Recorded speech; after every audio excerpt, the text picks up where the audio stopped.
Good morning dear friends, দুষ্টু মিষ্টি চ্যানেলে তোমাদের সবাইকে স্বাগত। তোমরা কেমন আছো? আশা করি ভালো আছো, ভালো থেকো, সুস্থ থেকো। তো চলো আজকে চলে এসেছি সকাল সকাল ছাদ বাগানে।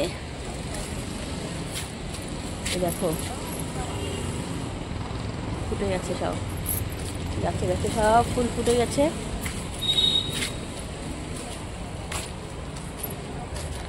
তো তোমরা কেমন আছো?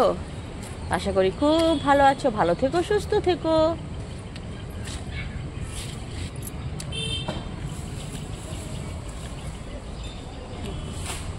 ওই যে আমার বটবড়ি গাছ, বটবড়ি গাছে অনেক বটবড়ি ধরেছিল গো, খেয়েছি।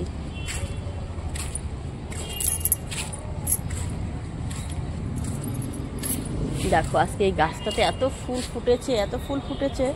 দেখো ও মা গো, এই দেখো এখন এটা ক্লিয়ারভাবে ফোটেনি, দেখো এখনো পরিপূর্ণভাবে ফোটেনি, ফুটছে। তো সুন্দর লাগছে না ফুলগুলো দেখতে? দেখো আর একদম কলিতে ভরে গেছে গাছটা। কেমন লাগছে অবশ্যই কিন্তু জানিও কমেন্টে।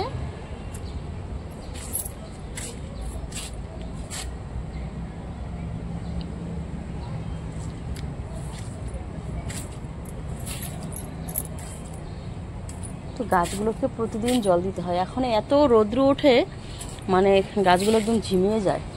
প্রতিদিন রাত্রে জল দিই আমি, শুধু আমি দিই না, পরীর পাপা আমার সঙ্গে আসে। তো ওইখানকার গাছটা দেখো বটবটি খাওয়া শেষ হয়ে গেছে, আবার দেখো নতুন করে আসছে।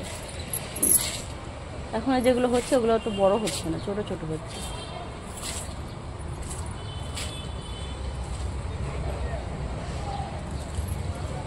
সুন্দর হয়েছে। তো কেমন লাগলো আমার ছাদ বাগানের ফুলগুলো দেখে? তোমাদের যদি কারো ফুল লাগে তাহলে তোমরা কিন্তু কমেন্টে আমাকে অবশ্যই জানিও। আর যাদের লাগবে তারা ফুল এসে আমার বাগান থেকে নিয়ে যেতে পারো, ঠিক আছে? পুজোর জন্য দেখো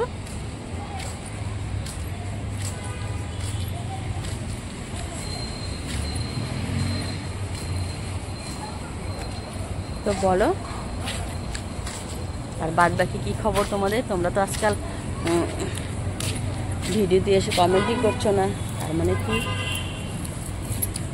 বলো তো দেখি। দেখো ওই টেরেসে দুটো ছেলে বসে আছে, দাঁড়াও আমি তোমাদের একটু জুম করে দেখিয়ে দিই। ফ্রন্ট ক্যামেরায় জুম হয় না, না? তাহলে দাঁড়াও তোমাদের ব্যাক ক্যামেরাতে দেখাই দিই। এটাকে আমি ধুয়ে নুন হলুদ মাখিয়ে নিয়েছি, এদিকে ফ্রাইং প্যান বসিয়ে দিয়েছি। ফ্রাইং প্যানে তেল আগে ভেজেছিলাম আমি বড়া সকালে খাওয়ার জন্য। তো আমি এই তেলেই ভেজে নেব মাছ।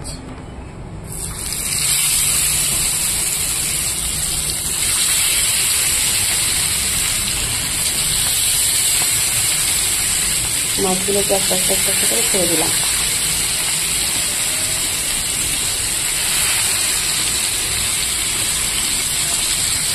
তো মাছ ভাজাটা আমার হয়ে গেছে, আমি মাছ ভাজাটা নামিয়ে নিব। আর মাছের ঝোল করবো আজকে আলু আর স্কোয়াশ দিয়ে। তো আলু আর স্কোয়াশ কেটে নিয়েছি, আমি হালকা ভাপিয়ে নিব। ততক্ষণে আমি মাছের ঝোলের মশলাটা করে ফেলি।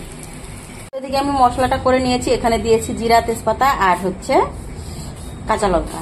তো আমি পেস্ট করে নিয়েছি, এদিকে তেলটা বসিয়ে দিয়েছি। এবার আমি সবজিটাকে কষিয়ে নেব।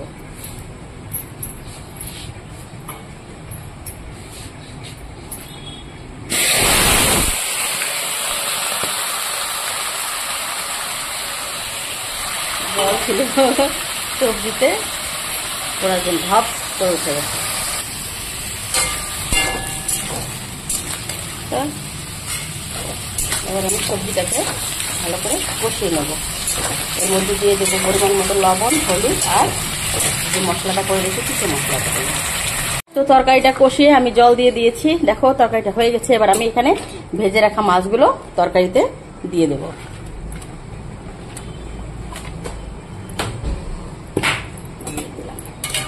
তারপরে জিরা বাটা দিয়ে নামিয়ে নেব। তাহলে রেডি হয়ে গেল আমার আলু স্কোয়াশ দিয়ে পাতলা করে জিরা। তো পাপাকেও খেতে দিয়ে দিয়েছি আমি।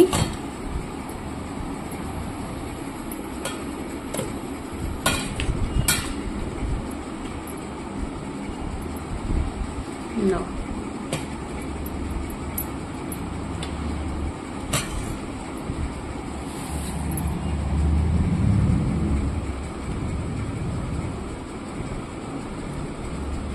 ভালো করে ভাতটা মেখে নাও, একটু ঝোল দিয়ে, তারপর একটু মাংস ছিঁড়ে নাও, তারপর মুখে দাও।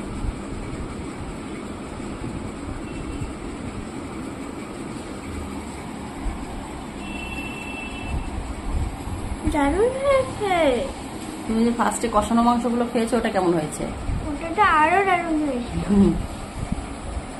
তো ঠিক আছে, খেতে বসে যাব। ওই যে ওর পাপা স্নান করছে, স্নান করে আসুক, একসঙ্গে বসে যাই।